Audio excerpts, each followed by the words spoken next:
ডিগবৈ উল্টা পুলত নিশা উত্তপ্ত পৰিস্থিতি গৰু কঢ়িয়াই অনা এখন বাহন ভাঙি লণ্ডভণ্ড কৰে একাংশ লোকে ডিগবৈ দিখৰ পৰা তিনিচুকীয়া অভিমুখে গৰু কঢ়িয়াই অনা AS22C9608 নম্বৰৰ বলেৰো পিকআপ বাহনখনৰ চালকক শাৰীৰিকভাৱে প্ৰহাৰ চালক আৰু সহায়কক শাৰীৰিকভাৱে প্ৰহাৰ কৰা লোকসকলে গাঁওৰক্ষী বাহিনীৰ কাৰ্যকৰ্তা বুলি অভিযোগ আনিছে বাহনৰ চালকগৰাকীয়ে ডিগবৈ আৰক্ষী থানাৰ বিভিন্ন প্ৰান্তত দীৰ্ঘদিনৰ পৰা গৰু চুৰি সঘনাই সংঘটিত হৈছে গৰু চুৰি ঘটনাৰ সন্দৰ্ভত আৰক্ষীৰ প্ৰশাসনক ভুক্তভোগীয়ে এজাহাৰ প্ৰদান কৰি আহিছে যদিও আজি পৰ্যন্ত এটা ওচৰক আটক কৰিবলৈ সক্ষম হোৱা নাই আৰক্ষী যাৰ বাবে ক্ষুভিত ৰাইজে নিশা গৰু কঢ়িয়াই অনা বাহনখনৰ গৰুসমূহ চুৰি কৰা বুলি সন্দেহ কৰি চালক আৰু সহায়কক শাৰীৰিকভাৱে প্ৰহাৰ কৰে ঘটনাস্থলীত ডিগবৈ আৰক্ষী উপস্থিত হৈ পৰিস্থিতি নিয়ন্ত্ৰণ কৰে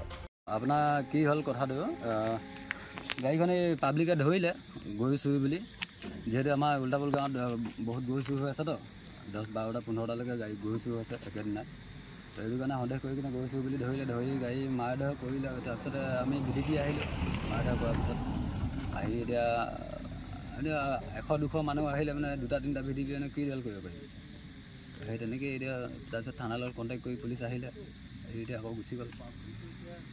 এতিয়া গৰু চুৰি হয় নে কি হয় সেইটোতো আমি নাজানো এনেই আপোনালোকে ড্ৰাইভাৰ হেণ্ডিমেন কিবা হেৰি পাইছে নেকি নাই ড্ৰাইভাৰ হেণ্ডিমেনকতো আমি বচাবলৈ চেষ্টা কৰিছিলোঁ মাৰপিট কৰিছে গাঁৱৰ মানুহে তো বচাবলৈ চেষ্টা কৰি তাকে বেলেগ ফালে পলুৱাই পঠালোঁ তেনেকৈ এতিয়া মই এনেকৈ লগত ৰাখি দিলেতো মোকেই পিটিব ন গোটেই গাঁৱৰ মানুহখিনি গোটেই চবৰে খং উঠি আছে মাৰিব লাগে পিটিব লাগে গৰু চুৰি এনেকুৱা হৈছে কথাটো গৰু চুৰি এইটো আজি কিমান দিনৰ পৰা এনেই আপোনালোকৰ ধাৰণা গৰু চুৰি আপোনাৰ চলি আছে এতিয়া আপোনাৰ 2-3 মাহমান হৈ গ'ল 2-3 মাহমানৰ পৰা এতিয়া গৰু চুৰি পূৰা চলি আছে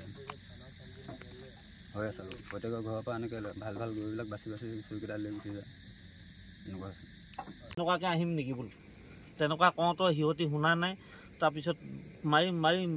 মাৰি পেলাব লৈছিলে তাৰপৰা ধৰি বেলেগলৈ লৈ যাম বৈ বুলি কৈছিলে পথাৰৰ মাজলৈ লৈ যাব লৈছিলে টানি পিনি কেইটামানে তো সেইটো কাৰণে মই এতিয়া চিঞৰি আছিলে যদিও আপোনালোকে মই সিহঁতৰ মানুহ বুলি মই